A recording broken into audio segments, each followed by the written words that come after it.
வணக்கம். மாநிலச் செய்திகள் வாசிப்பவர் கனிமொழி பழனிசாமி.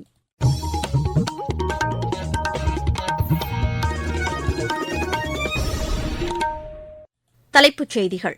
ஆஸ்திரிய பிரதமர் திரு கால் நெஹமருடன் வர்த்தகம், முதலீடு, கலாச்சார ஒத்துழைப்பு உள்ளிட்ட முக்கிய விஷயங்கள் குறித்து பிரதமர் திரு நரேந்திர மோடி பேச்சு நடத்தினார். விக்கிரவாண்டி சட்டப்பேரவை தொகுதி இடைத்தேர்தலில் மாலை 5 மணி நிலவரப்படி சுமார் 78% வாக்குகள் பதிவாகியுள்ளன. தஞ்சாவூரில் டைடல் தொழில்நுட்ப பூங்கா விரைவில் திறக்கப்பட உள்ளதாக மாநில அமைச்சர் திரு TRB ராஜா கூறியுள்ளார். தமிழகத்தின் ஓரிரு இடங்களில் அடுத்த 2 நாட்களுக்கு மிதமான மழைக்கு வாய்ப்புள்ளதாக சென்னை வானிலை ஆய்வு மையம் தெரிவித்துள்ளது. ஜிம்பாப்வே அணிக்கு எதிரான 3வது டுவெண்டி கிரிக்கெட் போட்டியில் 183 ரன் என்ற இலக்கை இந்தியா நிர்ணயித்துள்ளது. இனி விரிவான செய்திகள். ஆஸ்திரிய பிரதமர் திரு கால் நெஹமருடன் இருதரப்பு முக்கியத்துவம் வாய்ந்த விஷயங்கள் குறித்து பிரதமர் திரு நரேந்திர மோடி இன்று பேச்சு நடத்தினார்.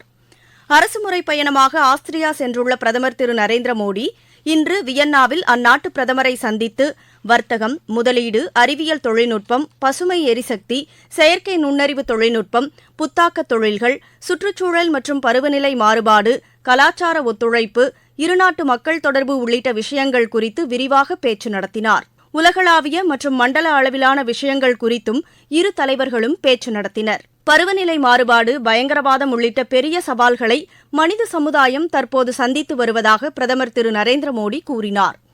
சர்வதேச சூரிய சக்தி கூட்டமைப்பில் இணையுமாறு ஆஸ்திரியாவுக்கு அவர் அழைப்பு விடுத்துள்ளார்.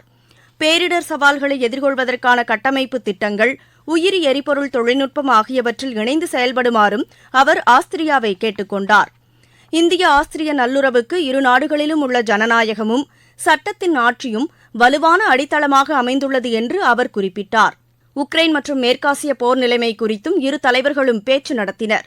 தற்போதைய சூழ்நிலையில் போர் எந்தவொரு பிரச்சினைக்கும் தீர்வாக அமையாது என்றும் இரு தலைவர்களும் வலியுறுத்தியுள்ளனர்.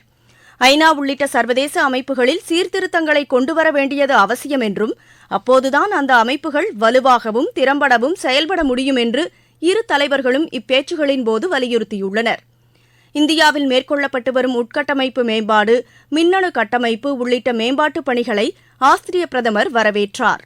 விக்கிரவாண்டி சட்டப்பேரவை தொகுதி இடைத்தேர்தலில் வாக்குப்பதிவு பொதுவாக அமைதியாக நடைபெற்றது. இன்று மாலை 5 மணி நிலவரப்படி சுமார் 78% வாக்குகள் பதிவாகியுள்ளதாக எமது செய்தியாளர் தெரிவிக்கிறார். விக்கிரவாண்டி இடைத்தேர்தலில் இன்று காலை முதல் வாக்குப்பதிவு விறுவிறுப்பாக நடைபெற்று வருகிறது. ஆண்களும் பெண்களும் விறுவிறுப்பாக தங்கள் வாக்குகளை பதிவு செய்தனர். பிற்பகல் 1 மணியிலிருந்து 3 மணி வரை சற்று மந்தமான நிலையில் காணப்பட்டது. தொடர்ந்து வாக்குப்பதிவு 3 மணிக்கு மேல் விறுவிறுப்பாக நடைபெற்று வருகிறது. இந்நிலையில் 5 மணி நிலவரப்படி 77.73% வாக்குகள் தற்போது பதிவாகியுள்ளன என்று தேர்தல் ஆணையம் தெரிவித்துள்ளது. 5 மணிக்கு மேல் வந்தவர்களுக்கு அதிகமாக கூட்டமுள்ள வாக்குச்சாவடிகளில் அவர்களுக்கு டோக்கன்கள் வழங்கப்பட்டுள்ளன. தொகுதி முழுவதும் அமைதியான முறையில் தேர்தல் நடைபெற்று வருகிறது. இந்நிலையில் மாலை 6 மணிக்கு வாக்குப்பதிவு முடிந்தவுடன் வாக்குப்பெட்டிகள் சீல் வைக்கப்பட்டு வாக்கு எண்ணும் மையத்திற்கு கொண்டு செல்லப்பட உள்ளது. அங்கு அதற்கான போலீஸ் பாதுகாப்புகள் ஏற்பாடு செய்யப்பட்டுள்ளன. விக்கிரவாண்டியிலிருந்து ஜி. சுரேஷ். தஞ்சாவூரில் டைடல் பார்க் தொழில்நுட்ப வளாகம் விரைவில் பயன்பாட்டுக்கு கொண்டுவரப்படும் என்று மாநில தொழில்துறை அமைச்சர் திரு TRB ராஜா தெரிவித்துள்ளார். தஞ்சாவூரில் இன்று செய்தியாளர்களிடம் பேசிய அவர், தற்போது நடைபெற்று வரும் கட்டுமானப் பணிகள் விரைவில் முடிக்கப்பட்டுவிடும் என்றும் அதன் பின்னர் முதலமைச்சர் இதனை திறந்து வைக்க உள்ளதாகவும் தெரிவித்தார். சிப்காட் முதல் கட்டப் பணிகள் நிறைவடைந்து விட்டதாகவும் 2வது கட்டப் பணிகள் விரைவில் 250 ஏக்கர் பரப்பளவில் தொடங்கப்படும் என்றும் அவர் கூறினார். தமிழகத்தில் உள்ள தொழிற்சாலைகளில் 43% பெண்கள் பணிபுரிந்து வருவதாக தெரிவித்த திரு TRB ராஜா, அகில இந்திய அளவில் ஒப்பிடும்போது மற்ற மாநிலங்களை விட தமிழகத்தில் அதிக பெண்கள் தொழிற்சாலைகளில் பணிபுரிவதாகவும் கூறினார். கள்ளக்குறிச்சி மாவட்டம் கல்வராயன் மலைப்பகுதிகளில் உள்ள மக்களுக்கு அரசின் நலத்திட்டங்கள் சென்றடைகின்றனவா என்பது குறித்து இம்மாதம் 24ஆம் தேதிக்குள் அறிக்கை தாக்கல் செய்யுமாறு மாநில அரசுக்கு சென்னை உயர்நீதிமன்றம் உத்தரவிட்டுள்ளது. கல்வராயன் மலைப்பகுதி மக்களின் பொருளாதார மேம்பாட்டுக்கு நடவடிக்கை எடுப்பது தொடர்பாக சென்னை உயர்நீதிமன்ற நீதிபதிகள் திரு SM சுப்பிரமணியம், திரு C குமரப்பன் ஆகியோர் கொண்ட அமர்வு தாமாக முன்வந்து எடுத்துக்கொண்ட வழக்கு இன்று விசாரணைக்கு வந்தது. இப்பகுதியில் உள்ள மக்கள் பொருளாதார ரீதியாக மிகவும் பின்தங்கியுள்ளதாக தெரிவித்த நீதிபதிகள் அவர்களின் தற்போதைய நிலை குறித்து நீதிமன்றம் தெரிந்து கொள்ள விரும்புவதாக குறிப்பிட்டனர்.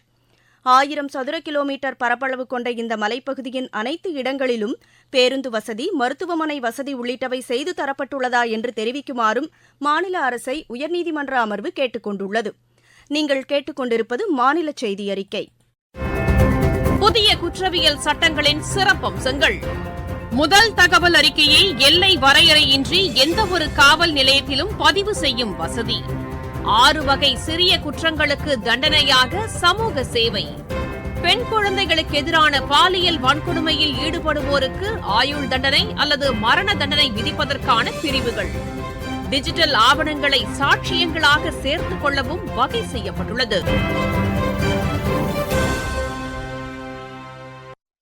டெங்கு காய்ச்சல் பரவலை தடுப்பதற்கான முன்னெச்சரிக்கை நடவடிக்கைகள் குறித்து மத்திய சுகாதாரத்துறை அமைச்சர் திரு ஜே.பி. நட்டா இன்று சுகாதாரத்துறை அதிகாரிகளுடன் ஆய்வு மேற்கொண்டார். இந்த ஆய்வுக் கூட்டத்திற்கு பின் செய்தியாளர்களிடம் பேசிய அவர், டெங்கு காய்ச்சல் வராமல் தடுப்பதற்கான திட்டங்கள், மாநிலங்களோடு இணைந்து காய்ச்சல் பரவுவதை தடுப்பதற்கான வழிமுறைகள் ஆகியவை குறித்து விரிவாக விவாதிக்கப்பட்டதாக தெரிவித்தார். டெங்கு காய்ச்சல் குறித்த தகவல்களை அளிப்பதற்கும் மருத்துவ உதவி பெறுவதற்கும் 24 மணி நேரமும் செயல்படும் தொலைபேசி உதவி மையம் ஒன்றை மத்திய சுகாதார அமைச்சகம் விரைவில் அமைக்கவுள்ளதாகவும் அவர் கூறினார். அனைத்து மாநிலங்களிலும் இந்த மையங்களை 5 நாட்களுக்குள் நிறுவ நடவடிக்கை எடுக்கப்பட்டுள்ளதாகவும் அவர் தெரிவித்தார். சிபிஎஸ்இ பாடத்திட்டத்தில் நடப்பு கல்வியாண்டில் 3 மற்றும் 6ஆம் வகுப்பு புத்தகங்களில் மட்டும் மாற்றங்கள் செய்யப்பட்டுள்ளதாக மத்திய இடைநிலை கல்வி வாரியம் தெரிவித்துள்ளது. இது தொடர்பாக அந்த வாரியம் வெளியிட்டுள்ள அறிவிப்பில் மற்ற வகுப்புகளுக்கு பழைய பாடநூல்களையே பயன்படுத்திக் கொள்ளலாம் என்றும் அறிவுறுத்தியுள்ளது. தமிழகத்தின் ஓரிரு இடங்களில் அடுத்த 2 நாட்களுக்கு மிதமான மழைக்கு வாய்ப்புள்ளதாக சென்னை வானிலை ஆய்வு மைய இயக்குநர் திரு செந்தாமரை கண்ணன் தெரிவித்துள்ளார். தமிழகம், புதுவை மற்றும் காரைக்கால் பகுதிகளில் அடுத்த 2 நாட்களுக்கு ஓரிரு இடங்களிலும் 12ஆம் தேதி ஒரு சில இடங்களிலும் இடைமின்னலுடன் கூடிய லேசானது முதல் மிதமான வரை மழைக்கு வாய்ப்புள்ளது. மீனவர்களுக்கான எச்சரிக்கையை பொறுத்தவரை அடுத்த 5 நாட்களுக்கு மன்னார் வளைகுடா பகுதிகள் மற்றும் அதனை ஒட்டிய தென் தமிழக கடலோர பகுதிகளிலும், தென்மேற்கு மற்றும் அதனை ஒட்டிய தென்கிழக்கு வங்கக்கடல் பகுதிகளிலும், மத்திய வங்கக்கடல் பகுதிகள் மற்றும் அதனை ஒட்டிய மத்திய மேற்கு வங்கக்கடல் பகுதிகளிலும் சூறாவளி காற்று வீச வாய்ப்புள்ளது. மேற்கண்ட நாட்களில் மீனவர்கள் இப்பகுதிகளுக்கு செல்ல வேண்டாம் என்று அறிவுறுத்தப்படுகிறார்கள். மாவட்டச் செய்திகள். ராணிப்பேட்டை மாவட்டம் வாலாஜா நகராட்சி பகுதியில் ஆரம்ப சுகாதார நிலையம் மற்றும் துணை சுகாதார நிலைய கட்டுமானப் பணிக்கு மாநில அமைச்சர் திரு ஆர். காந்தி இன்று அடிக்கல் நாட்டினார். தூத்துக்குடி மாவட்டத்தில் ஜின் ஃபேக்டரி ரோட்டில் உள்ள மாநகராட்சி நடுநிலைப் பள்ளியில் 46 ஆசிரியர்களுக்கு கையடக்க கணினியை மாநில அமைச்சர் திருமதி கீதா ஜீவன் இன்று வழங்கினார். அரசு பள்ளி மாணவிகள் உயர்கல்வி பயிலும் வரை மாதம் 1000 ரூபாய் வழங்கும் புதுமை பெண் திட்டம் தற்போது சென்னை மாவட்டத்தில் உள்ள அரசு உதவி பெறும் பள்ளிகளுக்கும் விரிவுபடுத்தப்பட்டுள்ளதாக சென்னை ஆட்சியர் திருமதி ரஷ்மி சித்தார்த் ஜகடே தெரிவித்துள்ளார். காஞ்சிபுரம் மாவட்டத்தில் மாற்றுத்திறனாளிகள் இலவச பயணச் சலுகை பெறுவதற்கு இம்மாதம் 18ஆம் தேதி மாவட்ட ஆட்சியர் அலுவலகத்தில் நடைபெறும் சிறப்பு முகாமில் கலந்து கொண்டு விண்ணப்பித்து பயன்பெறலாம் என்று மாவட்ட ஆட்சியர் திருமதி கலைச்செல்வி மோகன் தெரிவித்துள்ளார். நாமக்கல் மாவட்டம் கொத்தமங்கலத்தில் இன்று நடைபெற்ற மக்கள் தொடர்பு திட்ட முகாமில் மாவட்ட ஆட்சியர் மருத்துவர் உமா 282 பயனாளிகளுக்கு அரசின் நலத்திட்ட உதவிகளை வழங்கினார். தூத்துக்குடி மாவட்டத்தில் உள்ள ஊரகப் பகுதிகளில் மக்களுடன் முதல்வர் சிறப்பு முகாம் நாளை முதல் 3 நாட்கள் நடைபெறவுள்ளதாக மாவட்ட ஆட்சியர் திரு லட்சுமிபதி தெரிவித்துள்ளார்.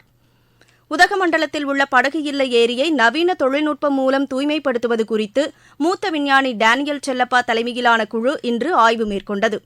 சென்னையிலிருந்து திருச்சிக்கு சென்ற மங்களூர் எக்ஸ்பிரஸ் ரயிலில் பயணம் செய்தவரிடமிருந்து ஆவணங்களின்றி கொண்டுவரப்பட்ட 2.25 கிலோ தங்கம், 15 லட்சம் ரூபாய் ரொக்கம் ஆகியவற்றை ரயில்வே பாதுகாப்பு படை காவல்துறை பறிமுதல் செய்தது. விளையாட்டுச் செய்திகள். ஜிம்பாப்வே அணிக்கு எதிரான 3வது டுவெண்டி கிரிக்கெட் போட்டியில் 183 ரன் என்ற இலக்கை இந்தியா நிர்ணயித்துள்ளது. ஹராரேயில் நடைபெற்று வரும் இப்போட்டியில் முதலில் பேட் செய்த இந்தியா நிர்ணயிக்கப்பட்ட 20 ஓவரில் 4 விக்கெட் இழப்பிற்கு 182 ரன் எடுத்தது. தமிழ்நாடு பிரீமியர் லீக் கிரிக்கெட் போட்டியில் சென்னை இன்று திருப்பூர் அணியை எதிர்கொள்கிறது. சேலத்தில் இப்போட்டி இரவு மணி 7:15க்கு தொடங்குகிறது. தாய்லாந்து சர்வதேச டென்னிஸ் போட்டியில் இந்தியாவின் தக்ஷினேஸ்வர் சுரேஷ் காலிறுதிக்கு முந்தைய சுற்றுக்கு முன்னேறியுள்ளார். இன்று நடைபெற்ற ஆடவர் ஒற்றையர் பிரிவு முதல் சுற்று ஆட்டத்தில் அவர் 6-3, 6-4 என்ற செட் கணக்கில் தாய்லாந்தின் தன்டுப் சுக்சுமரனை வென்றார். மீண்டும் தலைப்புச் செய்திகள்.